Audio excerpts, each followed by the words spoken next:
So, Winsome, thank you for holding. I know that you were waiting for a little bit. So, I know that you have been an organizer for housing justice with New York Communities for Change. Give me just a broad sense of what's happening today and why. Okay, so I'm not really an organizer. I am a delegate, but I work closely with the organizers of Housing Justice for All, and I'm a member of New York Communities for Change. So for far too long, we have noticed here in New York City that the poor set of people, the people who can't talk for themselves, the people who don't have resources are struggling and suffering. Gentrification and dislocation has taken over the population and the places that Black and brown people as always have as a thriving community. And to make matters worse, the powers that be in Albany, they don't address the system of how cruel it is to poor people, children included. So right now I'm thinking we have 100,000 people in shelters and in New York City. The trains, when a train pull up into a station and you see 2 cars empty, we in New York know not to go into those cars that are empty. It's not that there is not seat, but that it is taken up by homeless people. So we have to cram in other cars like sardine tins. We are asking, we have been asking, we have been petitioning, we have had petitions signed left, right, and center. And we have talked to all the legislators, the assembly members, and to Governor Cuomo. He doesn't really want to talk to us, but we know he hears our plea that the housing crisis is getting out of hand. Then comes COVID-19. Boom, it explodes. There are people in shelters who are not wearing masks. They have not been tested. Some people even left the hospital, have no home for themselves. They go right back into a shelter where possible the virus is already existing. The landlords are trying to play as if they are a victim here, but we know that they are covered by 421A. A lot of people don't know that what is 421? Yeah. 421A is a government program that landlords can get a certain amount of money for the upkeep of their buildings. But we know that a lot of those landlords don't spend that money. They put it into an escrow account, or who knows, they might send it out of the country. The small landlords, mom and pop landlord, meaning the person who she and her granddaughter put together and buy a house, we are not fighting against them. We are fighting with them. We want their mortgages to be canceled. The banks will lend the corporate landlord any amount of money at a small interest rate. If mom and pop go into the bank and say, okay, I need some money, that landlord, that interest rate that they're going to get, that money is going to throw them out on the street also. But right now, half of New York City is not working. People who did house cleaning, a little housekeeping, might have been going home with $350, and they might have to do a little cooking in their house or a little baking to come up with the rent, where one studio in New York is going for $1,500 every 3 weeks. Come on. We are calling on the governor to address that plight. Just a while ago, I saw Governor Cuomo in his press conference, and it's all about the nursing homes, the hospitals, and that is quite good. Then a reporter said, I heard the noise outside. I went outside and we see people outside. There's a caravan outside. We have a caravan of 100 strong right now in Manhattan. And we have people doing banner drops from buildings, and we're dropping body bags at his office. Some body bags was dropped at Jeff Bezos' building, that billionaire who just refurbished his luxury apartment for $30 billion in Manhattan. And she's asking him, what do you have to say to the renters, the tenants who are suffering? He didn't even give the question a 1 minute.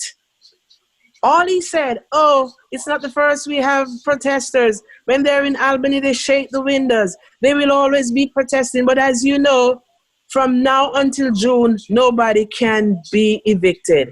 That's not enough. They're going to come after us with all guns drawn at the end of June. Where are we going to get the money to pay 3 months' rent if we can't come up with May's rent? So the strategy that we have today was the 5 boroughs. There is an action with people keeping their distance, of course, wearing their masks, but we are calling on all the representatives, but especially Governor Cuomo, to address the situation that we are in now with renters and landlords. Landlords are already asking tenants pay with credit card or use your debit card. Landlords are already pushing eviction notice under people's door. They're calling up their lawyers and asking them, how soon can we take action? So that is why we have to, the vulnerable, you have people who are in wheelchairs. You have people who are lying in an apartment building right now with oxygen mask or something, or some kind of equipment because of the debilitating diseases or sickness that they are suffering from. Nobody's thinking about them. $1,200 stimulus check cannot help anyone in New York City or across America.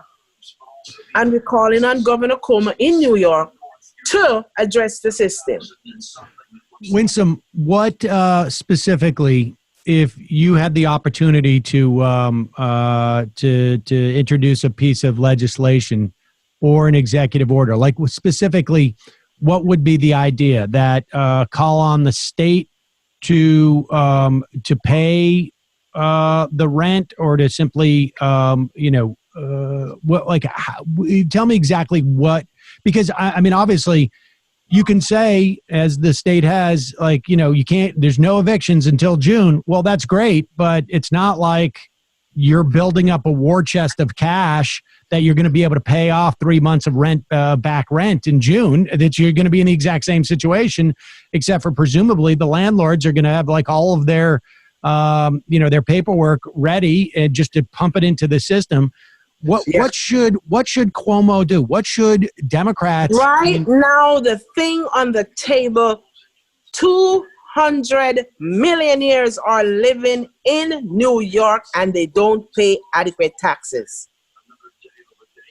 There is a small amount of millionaires who have been knocking on Governor Cuomo's door all the time when we were going to Albany fighting for the 9 bills that we wanted to pass.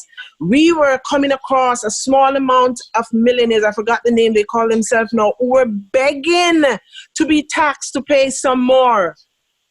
So many millionaires buy a luxury apartment in Manhattan. They don't even live here. They're living in other parts of the world. They just come in like for a month or two. We, the everyday people, we pay the bulk of the taxes. Why can't he tax Jeff Bezos some more?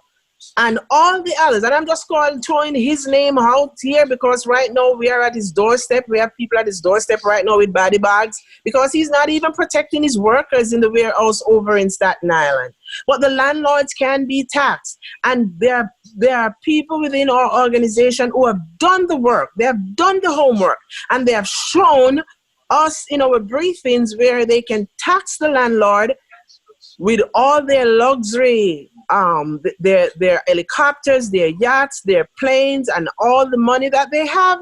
And he could use that money to fund that situation in New York to help the poorer class of people. Look, it's like a ladder. Some are at the top of the ladder, some is in the beginning. The rest of us is trying to get our hand on the ladder so we can pull ourselves up. But the people at the top are kicking our hands off, meaning from government to the rich. They're kicking our hands off, so we can't even get a space on the ladder. And that's not fair, because we contribute to this lovely state. We pay taxes. We work like a dog in these taxes so that we can take care of our families. But Uncle Sam is cut off the top. And it's not fair. And we've definitely seen in the context of what's happening with COVID that the highest rates of infection and deaths are happening in the lowest income areas. Yes. And that is indicative of both a lack of medical services there, long-term and short-term, and a function of who are deemed necessary workers and who are doing what we as a society has deemed the necessary work. Yes, sir. I have a friend who works in a nursing home. Within 4 weeks, she was sent home to self-quarantine. She went back to work on Monday, but she was afraid. She's falling into a depression. One mask for 5 days. One mask for 5 days. Every evening they leave work, they have to put it in an envelope or a paper bag and come back and use the same dirty mask the next day. Come on. The nursing homes are run by millionaires. They take people's life insurance, they take their houses, they take their social security, their pension. Come on. And nobody is talking up for those CNAs who are working in that deplorable condition. They're being covered by $11.99. $11.99, the union, $11.99, drop the ball. They don't even go and ask them how they're doing. They don't even ask them about the situation, the mass. And that one CNA is taking care of 11 to 13 patients in an 8-hour span. Come on. So, Winsome, now, how much are you guys coordinating with organizers and activists and delegates around the country? Well, we have been doing a lot of coordination. I myself have done a lot of Zoom call, conference call with CPD, ACRE, and a whole slew of people across the country. People from Detroit, California, Maine, Pennsylvania, all over. It is so heartening to see that today, in the midst of a pandemic, people are standing up, going out. As I said, we have a car caravan of 120 strong right now between the 5 boroughs in New York, and I know it's stretched right across the length and breadth of America. There is an amount of people from teachers union to automotive workers, even university colleges, the immigrant student, they are suffering too. Somebody gave their story the other day from Colombia that they want them to vacate the dorms and to go home, but they can't go home. So then they turn around and tack an extra $45 per day for them to pay to stay in their dorms. That's not right. Winsome, what can folks who are listening to this now do to help? There are a lot of people today who join with us and they tell us point blankly, we can pay our rent, but we're standing in solidarity of the people who cannot pay. And there are downright those of us who don't have enough for this month's rent, May Day rent. We don't have it. The call is a clarion call for all uprighting citizens who have a heart and who care about humanity to join with us. We are not here to tell people that we want anything free. We are voters in our constituency and they need us to vote.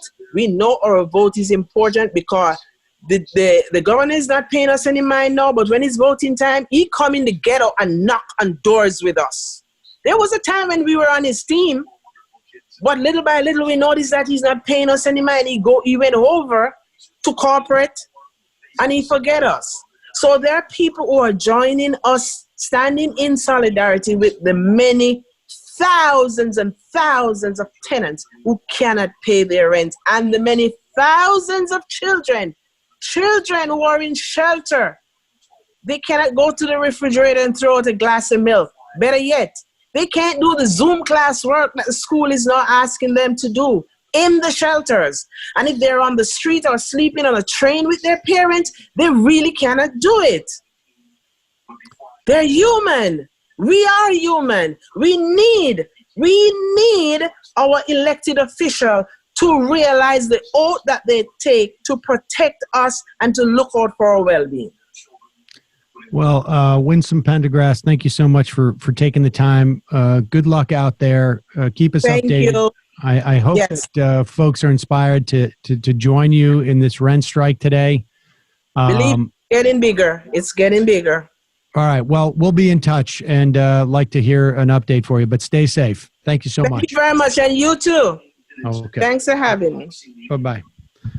Winsome Pendergrass, she's a delegate and works with New York Communities for Change as well as Housing Justice. We'll put a link to those organizations at majority.fm. Let's take well, I don't know if we have Judy yet on with us. Let me just double check. But this is happening across the country. We've got workers' strikes. We've got rent strikes. Like she said, they are focusing their rent strikes on real estate companies. It's not a question. It's not a question of the folks you're living on the first floor of a 3-decker and the people who own it on the third floor and the renting for you. I mean, I don't think that's what this is about for them. It is major real estate holdings, major corporations, particularly, we saw in the wake of the foreclosure crisis that we had a lot of these hedge funds going in, buying up these places. What's this we're looking at? This is the this is an image of what we're seeing in New York. Cancel rent across the Queensboro Bridge. All right, we're going to take